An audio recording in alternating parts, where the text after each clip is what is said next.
Todos en mi ciudad salieron esa noche a ver la lluvia de estrellas más hermosa de la historia. La gente se juntó en los parques, en las azoteas, con mantas y termos de café. Pedimos deseos mientras el cielo se llenaba de luces.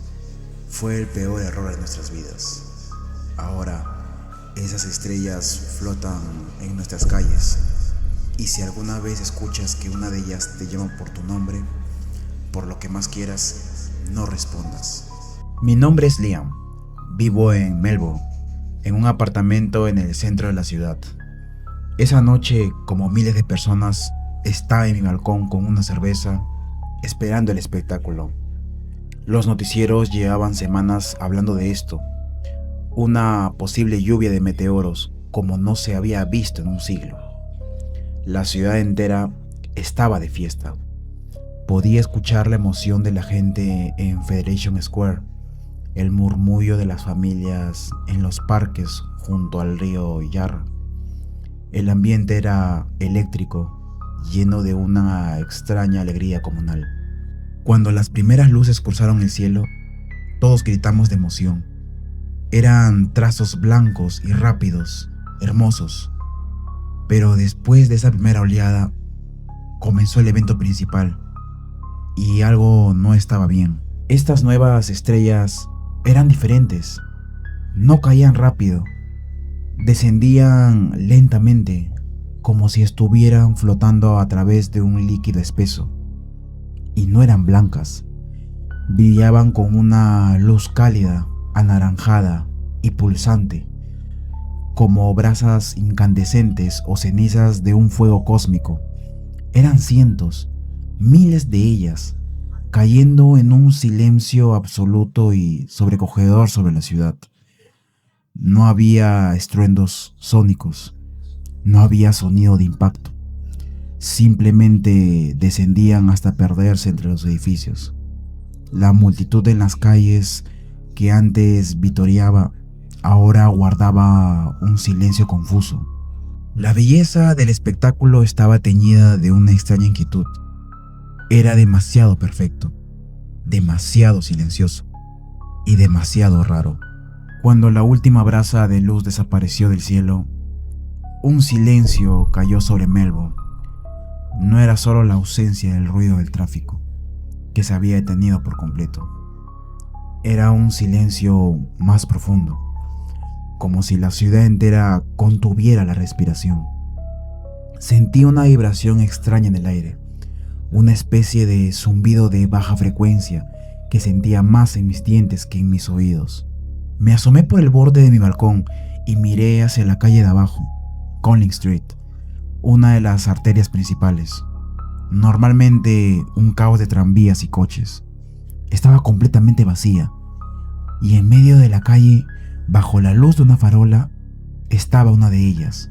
No era una roca, no era un meteorito, era un fragmento, un trozo de algo que parecía obsidiana pulida, de aproximadamente 1 metro de largo, con una forma geométrica que mi cerebro no podía procesar del todo. Flotaba, estaba suspendido en el aire, a un par de metros del asfalto, girando lentamente sobre su propio eje, sin hacer el más mínimo ruido. La luz de la farola que estaba a su lado se doblaba visiblemente a su alrededor, como si el aire estuviera distorsionado por un calor intenso. Aunque la noche era fría, el espacio parecía herido en ese punto. Me quedé paralizado, una mezcla de miedo y una fascinación casi hipnótica. ¿Qué era eso? ¿Tecnología? ¿Un fenómeno natural que nunca habíamos visto? Intenté sacar mi celular para grabarlo, pero la pantalla se mostraba estática. No tenía señal, y fue entonces cuando la vi. Una mujer salió del vestíbulo del edificio de oficinas de enfrente. Llevaba un traje elegante, como si acabara de salir de una reunión tarde. Pero no caminaba normal. Se movía con una rigidez sonámbula, con los brazos caídos a los costados y la mirada fija en el fragmento flotante. No parecía ver nada más. Cruzó la calle desierta, sus tacones resonando en el silencio antinatural de la ciudad. Se movía como si estuviera siendo tirada por un hilo invisible, como si respondiera a una llamada que solo ella podía oír. Se acercó al objeto cada vez más, hasta que estuvo a solo un paso de distancia. El aire a su alrededor parecía brillar, distorsionado por la presencia del fragmento, y entonces, muy lentamente, levantó la mano, como para tocar la superficie imposible y resplandeciente. Quise gritarle a la mujer, decirle que se detuviera, pero la voz se me quedó atorada en la garganta. Vi su mano, elegante y pálida bajo la luz del fragmento, estirarse y tocar la superficie oscura y brillante. No hubo una explosión, no hubo un grito. Quise gritarle a la mujer, decirle que se detuviera, pero la voz se me quedó atorada en la garganta. Vi su mano, elegante y pálida bajo la luz del fragmento, estirarse y tocar la superficie oscura y brillante. No hubo una explosión, no hubo un grito, solo un suave destello de luz, como el de un televisor viejo al apagarse, y un sonido como de estática. Y ella ya no estaba. Se había desvanecido. En el lugar donde había estado parada solo quedaba una marca negra y chamuscada sobre el asfalto, como una sombra quemada. Fue como si su desaparición hubiera roto un dique. El silencio de la ciudad se hizo añicos. Empecé a escuchar sirenas de emergencia a lo lejos. Fue como si su desaparición hubiera roto algo. El silencio de la ciudad se hizo añicos. Empecé a escuchar sirenas de emergencia a lo lejos, pero sonaban mal, distorsionadas, como si el sonido mismo se estuviera estirando y deformando al pasar cerca de los fragmentos. Las luces de mi edificio parpadearon violentamente y luego se apagaron, sumergiéndome en una oscuridad casi total, rota únicamente por el brillo de las brasas cósmicas que ahora salpicaban mi ciudad como una enfermedad. Me alejé de la ventana, con el corazón martillándome en el pecho. Estaba atrapado. El teléfono no funcionaba, no había electricidad y no había internet. Y afuera, en las calles, flotaban esas cosas. Me senté en el suelo de mi sala de estar, abrazando mis rodillas, tratando de darle un sentido a todo. Y fue en ese sentido forzado cuando empecé a escucharlos. Al principio era un murmullo casi inaudible, como el viento colándose por debajo de la puerta. Pero el viento no suele pronunciar tu nombre. Liam. Pensé que me lo estaba imaginando, que era el pánico. Cerré los ojos con fuerza, me tapé los oídos, pero el sonido no venía de afuera, venía de adentro de mi cabeza. Luego escuché otra palabra, más clara esta vez. Sammy. Quedé helado. Sammy. Era el nombre de mi perro, un Golden Retriever que tuve cuando era niño. Murió cuando yo tenía 10 años. No había pensado en ese nombre en más de una década. ¿Cómo? ¿De dónde había salido eso? Los susurros no eran aleatorios. Estaban pescando en el océano de mi mente, sacando recuerdos olvidados, palabras perdidas. Esas cosas de ahí fuera no solo emitían luz, emitían fantasmas, mis fantasmas. El miedo era una cosa curiosa, te puede paralizar, pero también te puede dar un coraje estúpido. Necesitaba ver, tenía que entender. Me arrastré de nuevo hasta la ventana, con el corazón en la garganta. La escena había empeorado. Ya no era solo un fragmento, ahora podía ver decenas.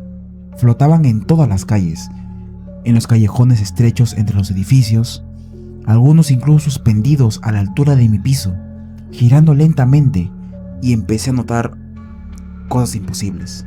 Me fijé en un fragmento que flotaba al final de mi calle. Era puntiagudo y del tamaño de un coche. Aparté la vista por un segundo para mirar otro, y cuando volví a mirar el primero, juraría que era más grande. Parpadeé, confundido.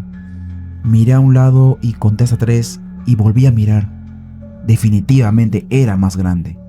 Cambiaba de forma y tamaño cuando no lo miraba directamente, como si las leyes de la perspectiva no se aplicaran a él. Había una forma oscura, vagamente humanoide, atrapada en el interior. Se retorcía y se estiraba como si estuviera gritando una agonía silenciosa. Una sombra prisionera en un cristal eterno. ¿Era eso lo que le había pasado a la mujer del traje? ¿Estaba ahora atrapada ahí, convertida en un eco silencioso? Me alejé de la ventana, tropezando hacia atrás, y corrí hacia la puerta de mi apartamento para ponerle todas las cerraduras y cadenas, como si una simple puerta pudiera detener algo que rompía la realidad. Los susurros en mi cabeza ahora eran un coro, nombres de antiguos profesores, fragmentos de canciones infantiles. Y entonces escuché la voz de mi madre, pero no era un recuerdo, era su voz, ahora, clara como el día, diciéndome algo de nuevo, algo que no tenía ningún sentido. No hay por qué tener miedo, cariño, dijo la voz en mi mente. Era con un tono dulce y tranquilizador. La calibración está casi completa, solo tienes que aceptar la corrección. Un mareo intenso me invadió y me apoyé en la pared para no caerme. Miré mi mano temblando bajo la extraña luz anaranjada que se filtraba por la ventana. Y por un segundo, terrible y único segundo, mi mano se volvió transparente. Pude ver los huesos, las venas, los músculos, todo brillando con una tenue luz interna, como si yo también fuera uno de esos fragmentos. La imagen desapareció tan rápido como vino, y mi mano volvió a ser carne y hueso. Pero el terror de esa visión se quedó. Esas cosas no solo estaban caminando por la ciudad, estaban empezando a cambiarme a mí y a las personas. Ver mi propia carne volverse transparente me rompió. El pánico se convirtió en una extraña y fría resignación. Entendí, o creo que mi mente aterrorizada lo hizo, el significado de las palabras de mi madre. Calibración, corrección. Esas cosas no estaban destruyendo el mundo, lo estaban editando, como un programador que depura código. Estaban borrando las variables que no encajaban en su nuevo diseño. La gente que desapareció no murió, fue eliminada, corregida o borrada de la ecuación de la realidad. Y yo estaba luchando con todas mis fuerzas para no ser la siguiente línea en ser suprimida. Justo cuando sentí que iba a ceder, que los susurros me iban a desarmar por completo, un nuevo sonido llenó la ciudad. Era un zumbido profundo, una nota musical pura y perfecta que parecía emanar la tierra misma, ahogando el coro de voces en mi cabeza. Me arrastré una última vez hacia la ventana. Por toda Melbourne, los miles de fragmentos flotantes dejaron de girar, pulsaron con una luz cegadora y anaranjada, iluminando la ciudad como un amanecer falso, y entonces comenzaron a subir. En un silencio, todas esas estrellas ascendieron de nuevo hacia el cielo oscuro, como si una película de su caída se estuviera reproduciendo al revés.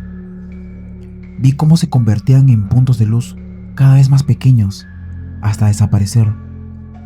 Y detrás de ellos, dejaron una ciudad rota y un silencio más profundo y aterrador que cualquier ruido. Han pasado 3 días desde lo que ahora le llaman la caída. La electricidad ha vuelto. La gente que quedó intenta volver a la normalidad, pero es imposible. Hay demasiados huecos. Calles enteras de apartamentos están vacías. Caminas por la ciudad y sientes que la realidad está delgada, frágil, como si una parte de su código fuente hubiera sido borrada para siempre. Les cuento esto como una advertencia, porque todos creen que el peligro pasó, que los fragmentos se fueron, y no es verdad. Solo terminaron de recolectar los datos que necesitaban. Anoche no pude dormir. Me quedé en mi balcón mirando el mar oscuro más allá de la bahía, y creo que vi las luces de nuevo, cientos de ellas, pero esta vez no caían del cielo. Estaban subiendo lentamente desde la negrura del fondo del océano, y las sombras que vi atrapadas dentro de esas luces ya no parecían siluetas extrañas, se parecían a los rostros de la gente que desapareció de mi ciudad. Gracias por escuchar esta historia. Realmente estoy muy agradecido contigo y te invito a unirte a modo misterio y así descubrir los secretos que se ocultan a tu alrededor.